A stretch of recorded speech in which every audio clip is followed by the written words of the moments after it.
এটা হলো আমাদের স্টাইলিং পিকচার। আর এখানে দেখেন এই হলো মেজারমেন্ট স্পেক। তো আমরা এই মেজারমেন্টের উপরেই কাজ করব। আর আমাদের স্টাইলিং হলো 10 টপ।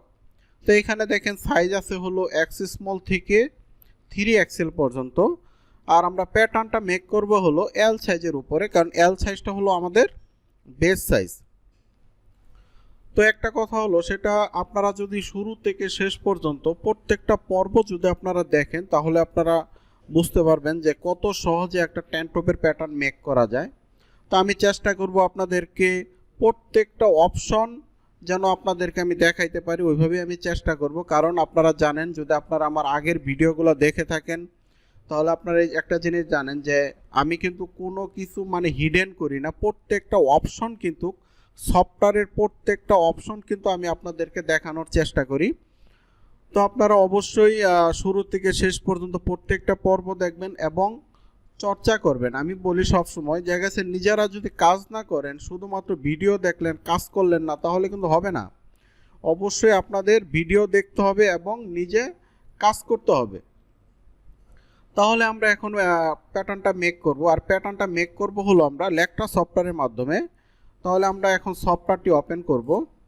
সফটওয়্যারটি ওপেন করার জন্য এই যে দেখেন লেকট্রা মডারিস, আমরা এই সফটওয়্যারটি এখন ওপেন করব। ওপেন করার পরে প্রথমে আমাদের কাজ থাকবে হলো স্টাইল নাম্বার। এই যে ফাইলে যাব, এখানে দেখেন ফাইলে যাওয়ার পরে এই দেখেন নিউ, এখানে আমরা স্টাইল নাম্বারটা লিখব। আমাদের স্টাইল হলো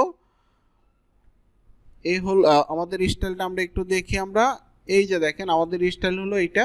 তাহলে আমরা এখানে স্টাইলটা বসাই দিব।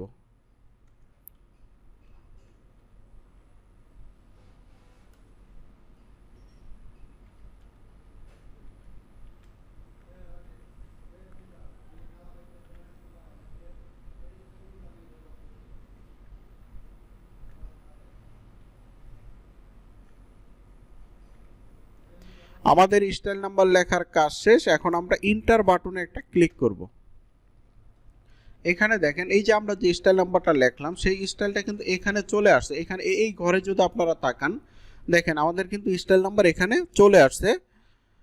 তো আমাদের স্টাইল নাম্বার লেখার কাজ শেষ। এখন আমরা ডিসপ্লেতে যাব। ডিসপ্লেতে যাওয়ার পরে এখানে দেখেন টাইটেল ব্লক, আবার ডিসপ্লেতে যাব, যাওয়ার পরে এখানে সাইজ, কিবোর্ডের যে বাটন ক্লিক করব, হোম বাটন ক্লিক করব। এখন আমরা ফাইলটা আমরা সেভ করব। আর সেভ করার জন্য আমরা ফাইলে যাব। ফাইলে যাওয়ার পরে এখানে দেখেন অ্যাক্সেস পাথ, এই যে উপরে যে সবার উপরে যে ঘরটা, আমরা এই ঘরে একটা ক্লিক করব। ক্লিক করার পরে আমাদের স্টাইলিং ফোল্ডারটা আমরা এখানে দেখিয়ে দিব। আমাদের স্টাইলিং ফোল্ডারটা হলো জি ড্রাইভে।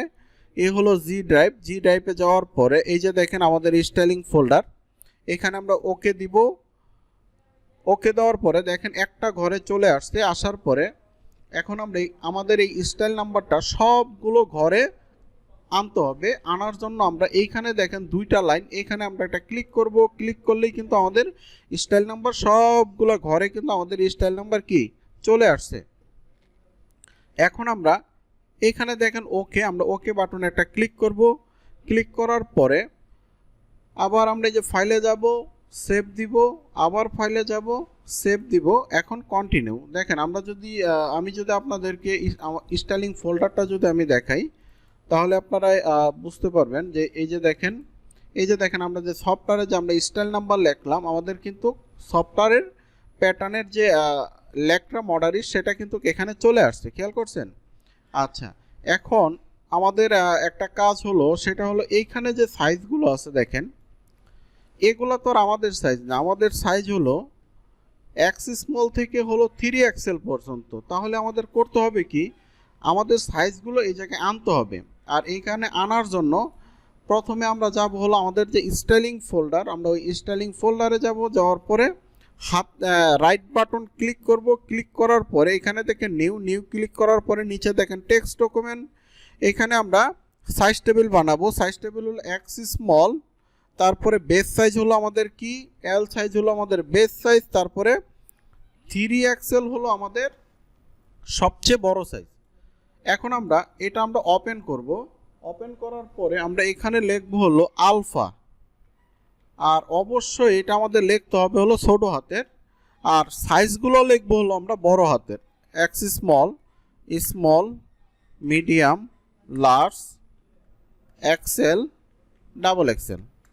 তো দেখেন আমাদের কিন্তু ডাবল এক্সেল, এখানে সাইজটা কি ডাবল এক্সেল না 2XL? 2XL হবে। হ্যাঁ, তাহলে এখানে আমরা 2 দিয়ে দিব। তারপরে দেখেন এখানে সাইজ আছে আরেকটা আছে হলো 3XL। তো এখানে দেখেন আমাদের কিন্তু সম্পূর্ণ সাইজ লেখার কাজ শেষ। এখন আমাদের বেস সাইজের আগে আমরা একটা স্টার চিহ্ন দিব। আর আপনাদের একটা প্রশ্ন থাকতে পারে যে কেন আমি স্টার চিহ্ন দিব। হ্যাঁ, অবশ্যই আমি একটু আপনাদেরকে বলতেছি। এইখানে দেখেন, এই যে দেখেন এখানে 10 সাইজ, এই 10 সাইজের আগে স্টার চিহ্ন দিলে এটা যেমন হোয়াইট কালার হয়েছে, আমরাও যদি আমাদের এল সাইজের আগে আমরা যদি স্টার চিহ্ন দিই তাহলে আমাদের এটাও হোয়াইট কালার হয়ে যাবে। কারণ এই সফটওয়্যারের এই 10 সাইজটা হলো বেস সাইজ। তো আমাদের যে প্যাটার্নটা যে আমরা মেক করবো আমাদেরও তো একটা বেস সাইজ আছে, তাই না? এই কারণে আমরা আমাদের বেস সাইজ হলো এল সাইজ, এই কারণেই এল সাইজের আগে আমরা একটা স্টার চিহ্ন দিয়ে দিব, তাহলে আমাদের সাইজটা হোয়াইট কালার হয়ে যাবে। আমরা সহজেই বুঝতে পারবো যে আমাদের বেস সাইজ হলো এল সাইজ। তো এখানে সাইজ টেবিল বানানোর কাজ শেষ। এখন ফাইলে যাব, ফাইলে যাওয়ার পরে আমরা সেভ দিব, ক্লোজ করব। এখন সফটওয়্যারে যাব, যাওয়ার পরে F7-এ যাব। এই যে দেখেন F7-এ যাওয়ার পরে এখানে দেখেন IMP EVT, এটাতে আমরা একটা ক্লিক করব। ক্লিক করার পরে এই যে টাইটেল ব্লকের উপর আমরা একটা ক্লিক করব। ক্লিক করার পরে আমাদের যে স্টাইলিং ফোল্ডারটা, আমাদের স্টাইলিং ফোল্ডার হলো জি ড্রাইভে এই যে স্টাইলিং, এই হলো আমরা যে সাইজ টেবিলটা এখন বানাইলাম। এই যে দেখেন সাইজ টেবিল, এইটা সাইজ টেবিলের উপর একটা ক্লিক করার পরে নিচে দেখেন ওপেনে আমরা একটা ক্লিক করব। ক্লিক করার পরে দেখেন আমাদের সাইজগুলো কিন্তু চলে আসছে। খেয়াল করছেন, আমাদের সাইজগুলো কিন্তু চলে আসছে। এখন আমরা ফাইলে যাব, সেভ দিব, কন্টিনিউ। এখন এইখানে দেখেন একটা জিনিস আপনারা সবসময় মনে রাখবেন, আমার কিন্তু এখন দেখেন IMP EVTর মধ্যে একটা কিন্তু ক্লিক পড়ে আছে, তাই না? তো এখন আপনি যদি চান যে আমার কোনো আইকনের ভিতরে কোনো ক্লিক থাকবে না, তাহলে এখানে দেখেন সিলেকশন, এখানে যদি আপনি সিলেকশন করেন তাহলে আর কোনো আইকনে আপনার ক্লিক থাকবে না। কারণ হলো যদি ভুলে কোনো আইকনের উপর আপনার ক্লিক থাকে, দেখা গেছে প্যাটার্নে একটা সমস্যা হইতে পারে। এই কারণে আপনারা যখন কাজ করবেন মাঝে মধ্যে আপনারা এখানে সিলেকশন করবেন, তাহলে আর কোনো রিস্ক থাকে না।